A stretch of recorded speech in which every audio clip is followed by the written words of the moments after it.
In 2017, a mother woke to a dark figure looming over her bed, whispering her name.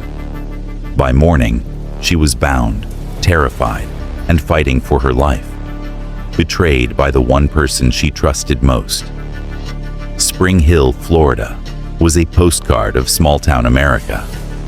Nestled along the Gulf Coast, its streets were lined with pastel bungalows, their porches adorned with rocking chairs.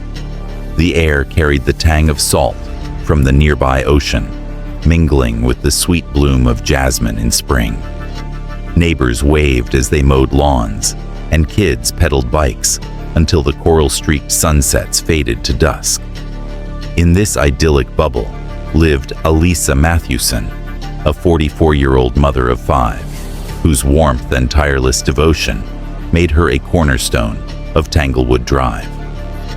Her house was the neighborhood's heartbeat, alive with the chaos of children's laughter, the sizzle of summer barbecues, and the glow of Christmas lights strung with care each winter. To outsiders, Alisa's life was perfect, but beneath the surface, her world was cracking. Alisa's marriage to Trevor Summers, a real estate agent with a disarming smile and a knack for winning over strangers, had once seemed like a fairy tale. Trevor was the kind of man who could sell sand in a desert, his charisma masking a volatile edge. By 2017, their 15-year marriage had unraveled into a battleground. Restraining orders flew both ways, each accusing the other of harassment.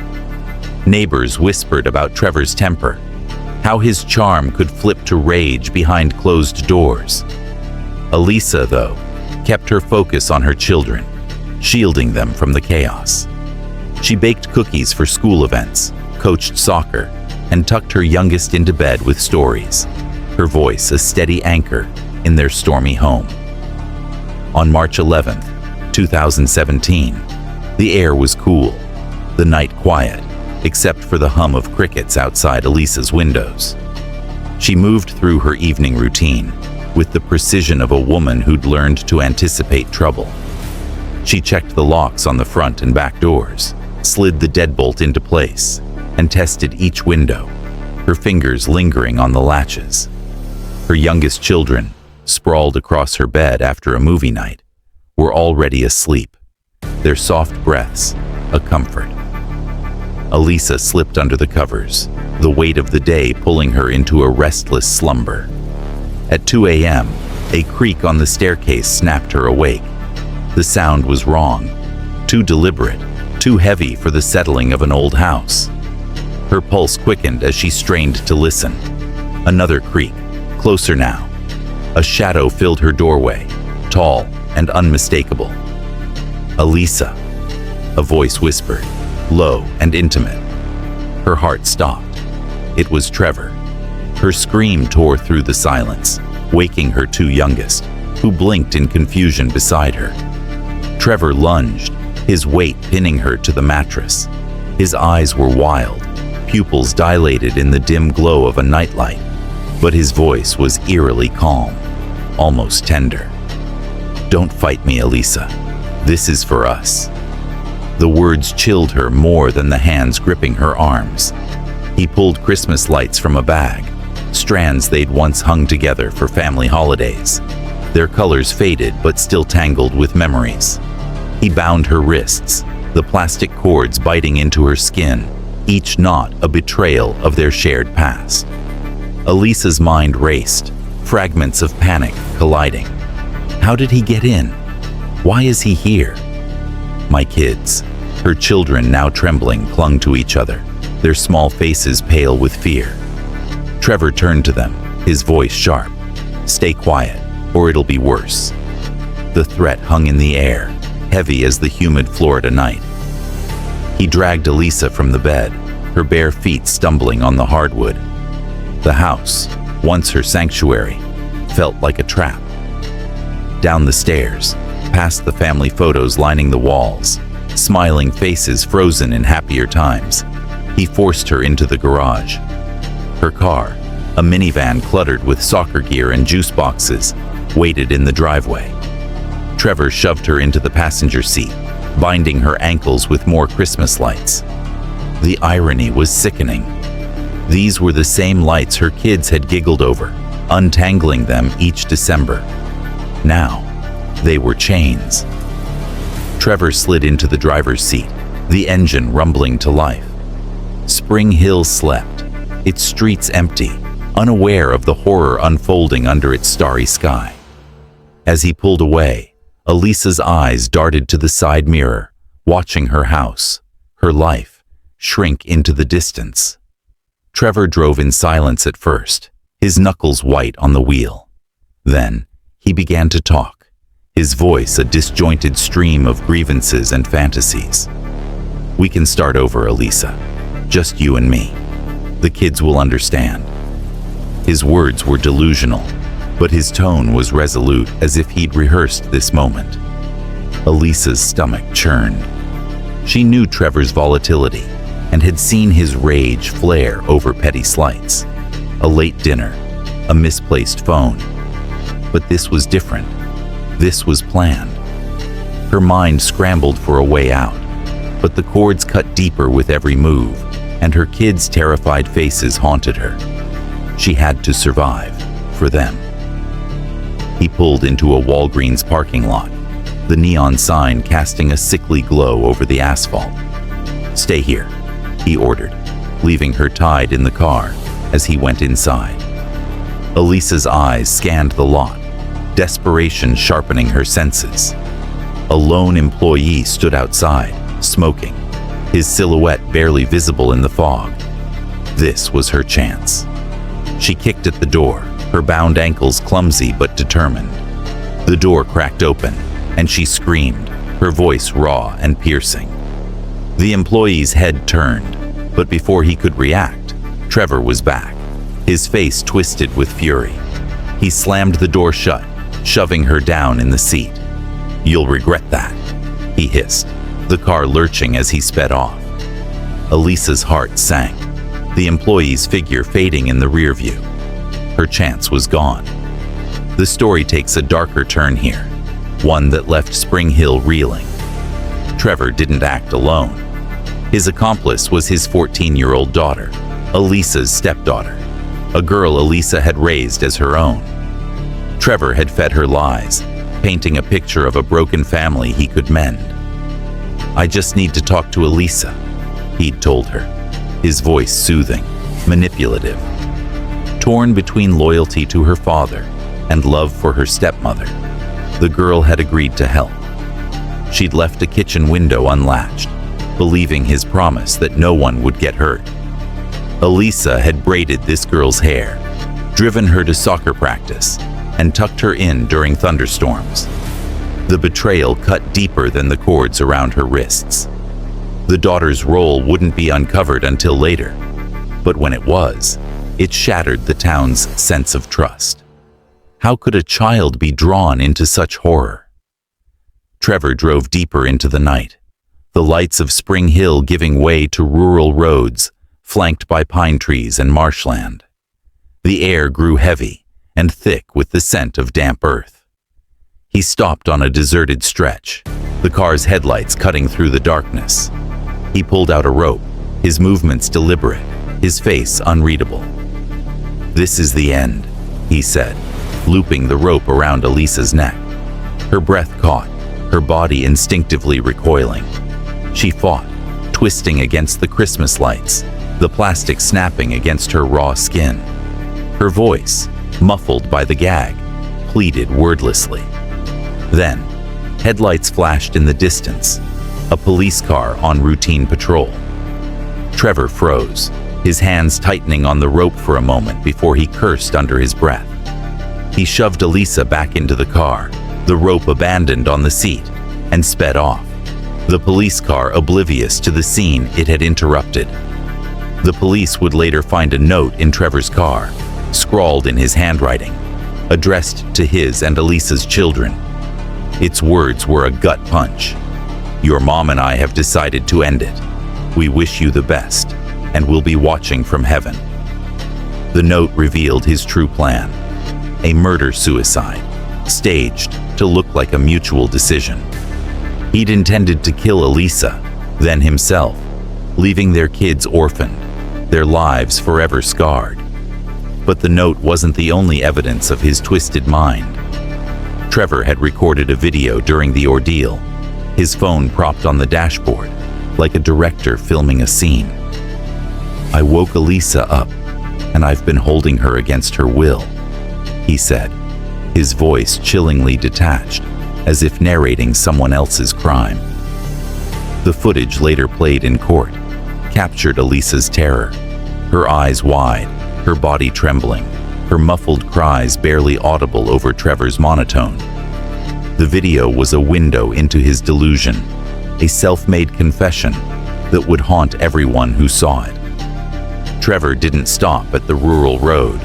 He drove to a second location, a vacant house he'd scouted weeks earlier. The house was a decaying relic, its windows boarded, its yard choked with weeds. The air inside was stale and thick, with the smell of mildew and neglect. Trevor dragged Alisa through the door, her bare feet scraping against splintered floorboards. Here, his rage boiled over. He assaulted her, his hands fueled by years of resentment, over their failed marriage, her strength, her refusal to break. Alisa's body ached, her wrists and ankles raw, but her mind stayed sharp. She had to survive, for her kids. She started talking, her voice soft but steady, weaving memories of their children. First steps, school plays, Christmas mornings. "They need us, Trevor," she said, her words a lifeline. He paused, his eyes flickering with something, guilt, doubt, or just exhaustion.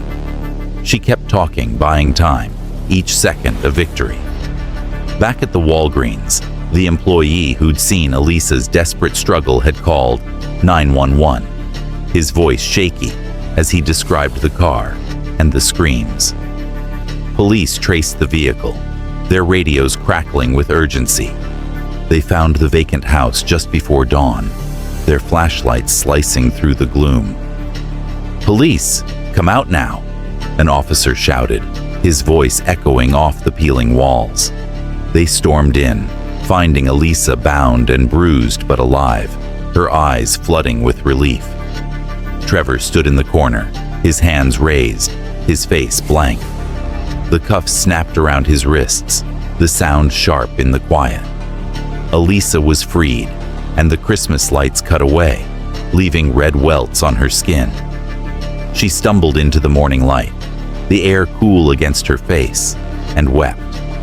Not for herself, but for her kids, who'd lived through a nightmare. The investigation uncovered a truth that shook Spring Hill to its core. Trevor had planned the entire ordeal from jail. Months earlier, while detained on unrelated charges, he'd used smuggled phone calls to orchestrate the kidnapping. He'd manipulated his daughter, coaching her to leave the window unlatched, promising her a reunited family. He'd researched the vacant house, studied Alisa's routines, and plotted every detail with chilling precision. This wasn't a spontaneous act of desperation. It was a calculated betrayal, months in the making. The town, already stunned, grappled with a new question. How could someone so charming hide such darkness? Alisa's survival was a testament to her strength, but the scars, physical and emotional, ran deep. Her wrists bore marks from the Christmas lights, a permanent reminder of that night. Her stepdaughter, racked with guilt, faced juvenile charges, but also intensive therapy to unpack Trevor's manipulation. The girl's betrayal was a wound Alisa couldn't fully heal, though she forgave her, knowing she'd been a pawn in Trevor's game. Spring Hill, once a tight-knit community, fractured. Neighbors stopped waving, and their trust eroded. Porches stayed empty, and the laughter that once filled Tanglewood Drive fell silent. Alisa's house sat abandoned, its windows dark, its Christmas lights long gone. The town's innocence was another casualty of Trevor's crime. The case didn't end, with Trevor's arrest. In August 2022, he faced trial in a Hernando County courtroom, a spectacle that drew reporters and true crime enthusiasts. Trevor, ever the showman, chose to represent himself, his arrogance palpable. He strutted before the jury, his voice smooth, as he spun a narrative of a misunderstood husband, driven to desperation. But his performance crumbled when Alisa took the stand. She faced him, her gaze unflinching, and recounted the nightmare in vivid detail. The creak of the stairs, the bite of the Christmas lights, the rope around her neck. Her voice broke only once when she spoke of her children. Then, she revealed a detail she'd kept private, a bombshell that silenced the courtroom. Trevor had cut her wrists in the vacant house, intending to stage her death as a suicide. "He wanted the world to think I gave up," she said, her words steady. "But I fought for my kids." The jury's faces tightened, some wiping tears. Trevor, for once, had no rebuttal. The prosecution played Trevor's video, its grainy footage projected on a courtroom screen. The room fell silent, save for the sound of his voice narrating Alisa's terror. Jurors flinched, their eyes darting to Alisa, who sat composed but pale.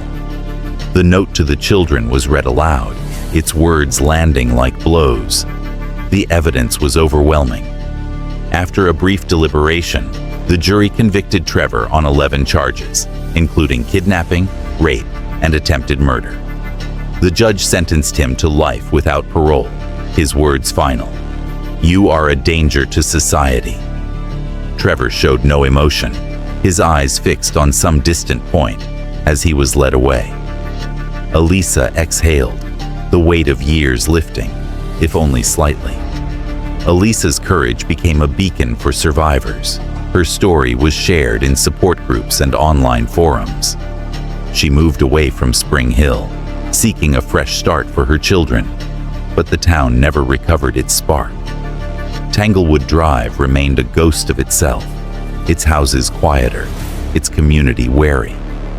Years later, in 2024, a neighbor cleaning out Mathewson's old mailbox found a chilling discovery. A note, folded tightly, in Trevor's unmistakable handwriting. It read, "This isn't over." Was it a taunt smuggled from prison, a final jab at Alisa's peace? Or was it something more sinister, a hint of plans left unfinished? The police investigated but found no answers. The note became a local legend, whispered about in Spring Hill's coffee shops and bars, a reminder that some wounds never close. Alisa's story is more than a crime. It's a warning. In small towns, we trust our neighbors, our families, and the people we share our lives with. We wave from porches, string Christmas lights, and believe in the safety of our streets. But what happens when the monster isn't a stranger lurking in the shadows? What happens when it's the person you loved, the one who shared your bed, your dreams, your children? Alisa Mathewson survived, but her story lingers, a haunting question mark over the idyllic facade of Spring Hill. Trust, once broken, leaves scars that time can't erase. If this story gripped you, smash that like button, share it with your true crime crew, and drop your thoughts in the comments. What do you think Trevor's note meant? Subscribe to my channel for more chilling stories that'll keep you up at night. Hit that notification bell so you never miss an upload.